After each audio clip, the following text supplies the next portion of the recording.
ஸ்ரீ குருப்யோ நமக. அறிவோம். 12வது எபிசோடு தொடர்ச்சி இது. அந்தணர்கள் எல்லாம் வியாசராஜர் சொன்னபடி எல்லா கிரந்தங்களையும் ஓலைச்சுவடியிலும் தூக்கி வெளியில் வீசிட்டு வராங்க. வந்து அதெல்லாம் தானாக வந்து பழைய உட்காருது. சர்வஜ பீடம் சொல்லிட்டு ஒரு பீடம், அதில் வந்து மத்வாச்சாரிய மூல கிரந்தங்கள் தான் வைப்பாங்க. அதுக்கு பேர் சர்வஜ பீடம்னு பேர். அதில் போய் புரந்தாசுகளின இந்த கிரந்தங்கள் நூல்களை எல்லாம் சுவடியெல்லாம் எடுத்து வைக்கிறார். அவர் எழுதின பாடல்கள்லாம் அதில் ரெக்கார்ட் ஆகிருக்கு, அதில் எழுதி வச்சிருக்காங்க. அந்த சுவடிகளை அதில் வைக்கிறாங்க. அதை அவங்களுக்கு ஏற்றுக்கொள்ளவே முடியவில்லை. அது எப்படி நம்ம மத்வாச்சாரியாருடைய கிரந்தங்களை ஈக்குவலாக இதை கொடுக்க முடியும்? அது கொடுக்கக்கூடாது, மரியாதை கொடுக்கக்கூடாது அப்படின்னு சொல்லி இவங்க எல்லாரும் ப்ரொடெஸ்ட் பண்ணுறாங்க. சரி, நீங்கள் அவர் சொன்னார் தூக்கி வெளியில் போடுன்னா வெளியில் போட்டால் மறுபடியும் உள்ளே வந்து உட்காந்து அந்த சரோக்கியபுரத்தில் வந்து உட்காந்துரும். அதனால ஒன்றும் வியாசராட்ட ஒன்றும் பண்ண முடியும். மறுபடியும் இவங்களாம் ரகசியமாக திட்டம் தீட்டுறாங்க. திட்டம் தீட்டினா அவங்க என்ன பண்ணுறாங்க, ஒரு நாள் சுவாமிகள் அங்கே பூஜையில் இருக்காரு. இவங்க ஒரு இடத்துல ஒரு ரூமில் இதெல்லாம் வச்சுருக்காங்க. யாருக்குன்னு தெரியாமல் நெருப்பு வச்சு கொளுத்திடுறாங்க அந்த சோடிகள் மேலே. அது சோடிகள் பற்றி எரிய ஆரம்பிச்சு. உடனே தகவல் வியாசராஜருக்கு போது புரந்தாஸ் ஓடி வர்றாரு. அதை பார்த்து அப்படியே அழுகிறார். வியாசராஜர் பார்த்துட்டு உடனே கம்ப்யூட்டர் எடுத்து மந்திரம் சொல்லி தெளிக்கிறார். தெளித்த உடனே நெருப்பு அணைஞ்சு போச்சு. ஆனால் ஒரு சுவடி கூட எரிஞ்சு போகலை. அதெல்லாம் அப்படியே ஃப்ரெஷ்ஷாக இருக்கு. இப்போ அந்தணர்கள் பார்த்துட்டு தங்கள் செய்த தவறை மன்னிப்பு கேட்டார்கள். புரந்தாசர் வந்து நிறைய பாடல்கள் ஏற்றிட்டு வந்தார். புரந்தாசுடைய பக்தி உலகுக்கு தெரியணும் இல்லையா? நிறைய அவருடைய சரித்திரங்கள் நிறைய இருக்கு. அவர் வந்து பண்டரிபுரத்துக்கு வர்றார், நடந்து வர்றார். அப்போ ஒரு நாள் ராத்திரி நேரம் 9 மணி இருக்கும். இவர் தண்ணி தாகம் எடுக்குது. ஒரு சிஷ்யன் அப்பண்ணான்னு ஒருத்தர் இருக்கார். அவர்கிட்ட அப்பண்ணா குடிக்கிற தண்ணி கொண்டு வா அப்படிங்கிறார். சிஷ்யன் அறத்துக்குள்ள அப்படின்னு சொல்லிட்டு படுத்து தூங்கிட்டோம். ஒரு தண்ணி தாகம்.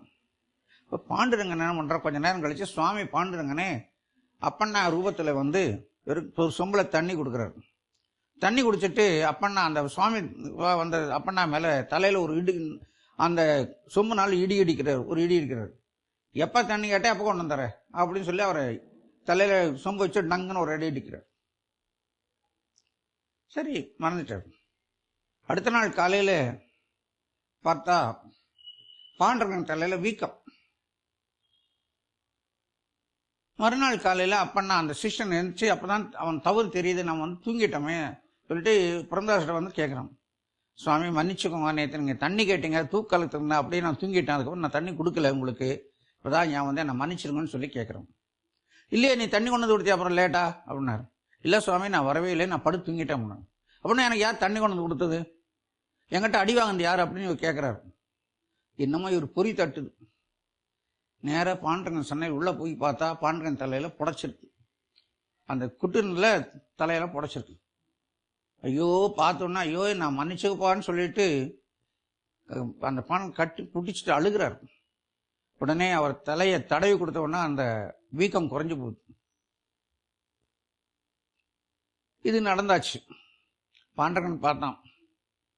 சரி எனக்கு தண்டனை கொடுத்தியா, சரி உனக்கு ஒரு தண்டனை கொடுத்தா அதன் போல உன்னுடைய புகழ் பரப்புறேன்னு சொல்லிட்டு ஒரு நாள் இரவு புரந்தாஸ் ரூபத்தில் ஒரு தாசி வீட்டுக்கு போறார். யாரு? சுவாமி போறார். புரந்தாச வேஷத்துல தாசி வீட்டுக்கு போறார். புரந்தாஸ் வந்தா அந்த அம்மாக்கு ஒரு ஆச்சரியம். சுவாமி நீங்களே இங்க வரலாமான்னு. என்னவோ கூட இருக்கணும்னு ஆசைப்பட்டு வந்தேன்னு சொல்லிட்டு கூடவே இருக்காரு, வெடி இருக்காரு. இருந்துட்டு அவர் தான் அந்த சுவாமி என்ன பண்றாரு, தன்னுடைய கங்கணம் இறைவனுக்கு அடைந்த அந்த கங்கணத்தை அவர்கிட்ட கொடுத்துட்டு இந்த பரிசா நீ வச்சுக்கோன்னு சொல்லிட்டு வெடிக்காத்தால சுவாமி கிளம்பி வந்துடுறார் கோயிலுக்கு.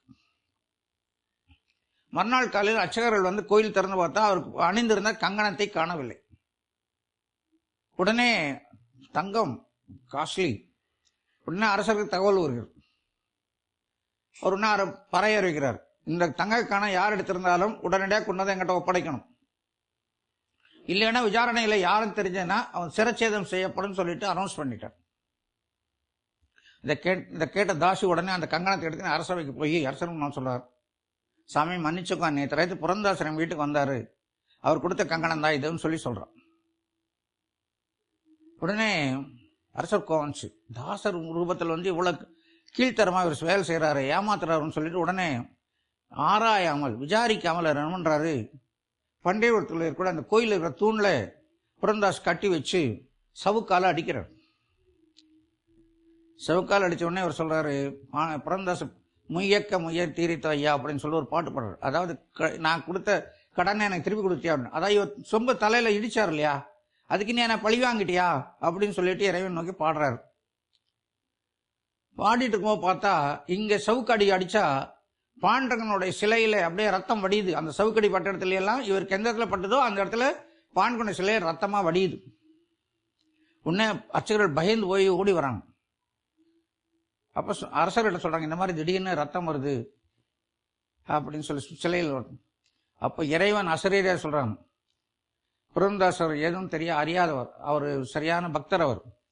அவருடைய ரூபத்தில் நான் தான் கொண்டு போய் அந்த கங்கணத்தை அந்த தாசி வீட்டில் கொடுத்தேன். அவருடைய புகழ் உலகுக்கு பரவ வேண்டும் என்பதற்காக நான் இந்த வேலை செய்தேன்னு சொல்லி அவர் விடுவிக்க சொல்லி சொல்கிறார். உடனே அரசர் தாசரை அவிழ்த்து விட்டு அவர் காலையில் விழுந்து மன்னிப்பு கேட்டு என்னை மன்னிக்கணும்னு சொல்லி பிரார்த்தனை பண்ணுறார். சொல்கிறாரு, இது இறைச்சத்தம், நான் ஒன்றும் செய்ய முடியாது, உன்னை ஒன்றும் தப்புன்னு சொல்லிட்டு நேராக பாண்ட சன்னையில் போனால் உடம்பெல்லாம் ரத்த விளாறாக இருக்குது பாண்டகோட சிலையில். உடனே பகவானே எனக்காக நீ அடி வாங்கிட்டான்னு சொல்லி அழுதுட்டு அப்படியே உடம்பை தடவி கொடுக்குறாரு. இந்த ரத்தம் எல்லாம் மறைஞ்சு போய் பகவான் பழையபடி ரொம்ப சந்தோஷமாக இருக்கும். இப்படியாக இவர் வாழ்க்கை போயிட்டுருக்கு. சின்ன பொண்ணு இருந்த ருக்மணி வளர்ந்துட்டான். அவளுக்கு திருமணம் நடத்தி வைக்க வேண்டும். அவர்கிட்ட என்ன காசு இருக்குது திருமணம் நடத்துறதுக்கு? பைசா கிடையாது. அன்னன்னைக்கு உஜ்ஜிவத்தி எடுத்து அதை சாப்பிட்டு அதை பண்ணிட்டு இருக்காரு. ஒரு பைசா சேர்த்து வைக்கிறதில்ல. அவர் மனைவிக்கு ரொம்ப வருத்தம். முதல்ல இருந்தால் ரொம்ப லோவியாக இருந்து, இப்போ பார்த்தா ஒன்றுமே சேர்த்து வைக்க மாட்டேங்கிறாரு. ரெண்டு எக்ஸ்ட்ரீம் கேஸாக இருக்குது. என்ன செய்யறதுன்னு ரொம்ப வருத்தப்படுறாங்க. பாண்கிட்ட கேட்குறாங்க, அவனை பக்தனாக மாற்றினேன், ஆனால் இவ்வளோ மோசமாக மாற்றக்கூடாது, குடும்பத்தை கூட கவனிக்க முடியாத அளவுக்கு அவருக்காரு, நீங்கள் அதுக்கு அனுகிரகம் பண்ணக்கூடாதுன்னு சொல்லி பாண்கிட்ட அந்த அவருடைய மனைவி சரஸ்வதிபாய் பிரார்த்தனை பண்ணுறாங்க. அப்போ உடனே பாண்கன் என்ன பண்ணுறான், ஒரு மாப்பிள்ளை இருக்கிற வீட்டுக்கு போய் புரந்தாசனை அனுப்பிச்சாரு. உங்கள் பையனை புரந்தாசன் பெண்ணுக்கு மணமுடித்து தர வேண்டுமா என்று கேட்கிறார். நீங்கள் சம்மதமானால் அதுக்கு உண்டான ஏற்பாடுகளை செய்யலாம். அதுக்கு என்ன நீங்கள் வரட்சணை கேட்கணும் அதெல்லாம் கொடுக்குறாரு, தயாராக இருக்கான்னு சொல்கிறாரு. அவர் கேட்குறாரு, அவரே அன்றாட பிச்சை எடுக்கிறாரு, அவர்கிட்ட என்ன இருக்குன்னு சொன்னார். கேட்குறாரு, அதெல்லாம் கவலைப்படாதீங்க, நிறைய அவர் கொடுப்பாருன்னு சொல்லிட்டு நீங்கள் சம்மதம் சொல்லுங்கள், உங்களுக்கு என்ன வேணும் அத்தனை கொடுக்குறேன்னு சொல்கிறார். சரி, ஓகே, அப்படி அவருக்கு நான் கேட்குற வரதட்சணை கொடுக்குறதா இருந்தால் நான் தாராளமாக நான் என் பையனை அந்த பொண்ணு கொடுக்குறேன். அந்த குடும்பம் நல்ல குடும்பம், நல்லா இருக்கா, ஆனால் வசதி இல்லை, அவ்வளோதான், அதான் கருத்தம். சரி, உடனே மறுநாள் நிச்சயதார்த்தத்துக்கு என்ன பண்ணுறாருன்னா, மனைவிட்ட இவர் அந்த பிராமண ரூபத்தில் புரந்தாசோட மனைவியிடம் சொல்கிறாங்க, நாளைக்கு உங்கள் பொண்ணுக்கு நிச்சயதார்த்தம் இன்னார் இடத்துல, நீங்கள் உங்கள் புரந்தாசரையும் அழைத்துட்டு நீங்களும் பொண்ணை அழைச்சிட்டு வாங்க இந்த இடத்துக்கு, அங்கே நிச்சயதார்த்தம் ஏற்பாடு பண்ணியிருக்கேன்னு சொல்கிறாங்க. இன்னும் இல்லை யார் வரும் எதுக்கு இருந்தாலும் சொல்கிறான்னு தெரியல, இருந்தாலும் அவர் உறுதியாக சொல்கிறார், நீங்கள் வாங்க நாளைக்கு அப்படின்னு சொல்லி வண்டி கட்டி கொடுக்குறாரு. வண்டியில் வாங்கன்னு சொல்லி வண்டி அரேஞ்ச் பண்ணி கொடுக்குறாரு. இவங்க போகிறதுக்கு முன்னாலே பாண்டியன் என்னன்னா வண்டியாக நகைகள், தங்க நகைகள், வைர நகைகள், பட்டு பீதாம்பரங்கள், மளிகை சாமான்கள் எல்லாம் வண்டியே கொண்டு அவர் வீட்டில் மாப்பிள்ளை வீட்டில் இறக்கிட்டு போயிடும். அதை பார்த்தோன்னா அவருக்கு ஆச்சரியம், இவ்வளோ சீர்வரிசை செய்கிறாரா அப்படின்னு ஆச்சரியப்பட்டு உடனே திருமணம் நிச்சயதார்த்தம் ஆயிடுச்சு. புரந்தாசர் அதெல்லாம் கவலையப்படலை, எல்லா பாண்டங்க பார்த்துக்கிறான், எனக்கு என்னன்னு சொல்லி கவலை இல்லை. திருமண நாளும் குறிக்கப்பட்டு விட்டது. திருமண நாள் இன்னைக்கு போனால் புரந்தாசர் அன்னைக்கு மத்தியானம் திருமண நாளுக்கு முதல் நாள் தம்பூரா அடிச்சுட்டு அவர் சிஷ்யரோட வந்துட்டு இருக்காரு. இப்போ திருமணத்துக்கு வேண்டிய பொருள் எல்லாம் கொடுக்கணும், பொண்ணோட வீட்டு செலவு எல்லாமே. அப்போ பாண்டங்க என்ன பண்ணுறான், நிறைய வண்டிகளில் மளிகை சாமான்கள், மாப்பிள்ளைக்கு வேண்டிய ட்ரெஸ்ஸு, பெண்ணுக்கு வேண்டிய ட்ரெஸ்ஸு, பெண்ணுக்கு வேண்டிய நகைகள், மாப்பிள்ளைக்கு போட வேண்டிய நகைகள், இது மாதிரி இத்தனை சீர்வரிசையில் எடுத்துகிட்டு இறக்கிட்டு போயிடும்.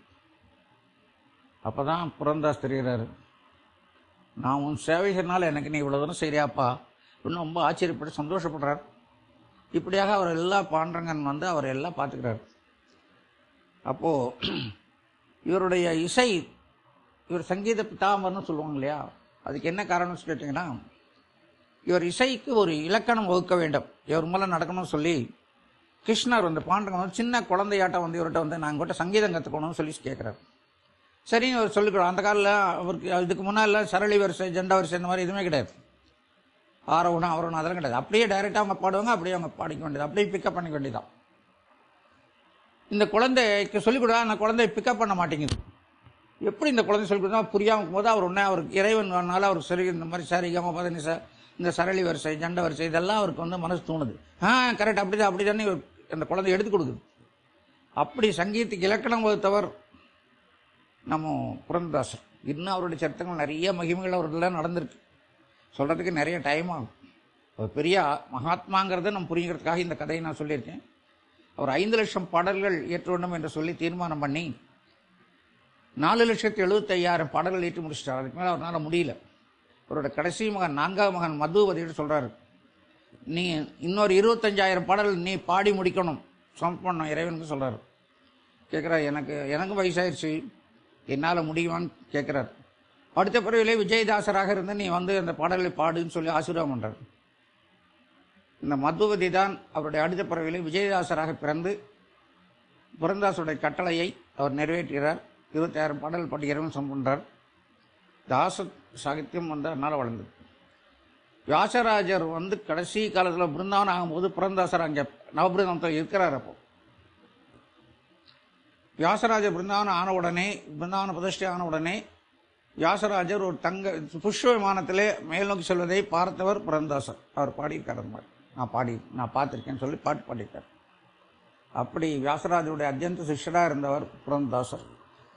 இன்னும் அவருடைய சரித்திரம் நிறைய இருக்குது. நிறைய மகிமையுள்ள லைஃப்பில் நடந்திருக்கு. கொஞ்சம் நஞ்சம் இல்லை, நிறையா இருக்குது.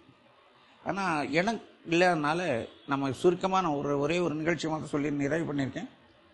அடுத்த இதில் நம்ம வந்து கனகதாசரோட சரித்திரத்தை நம்ம எபிசோடில் பார்க்கலாம். குருராஜா அர்ப்பணம்.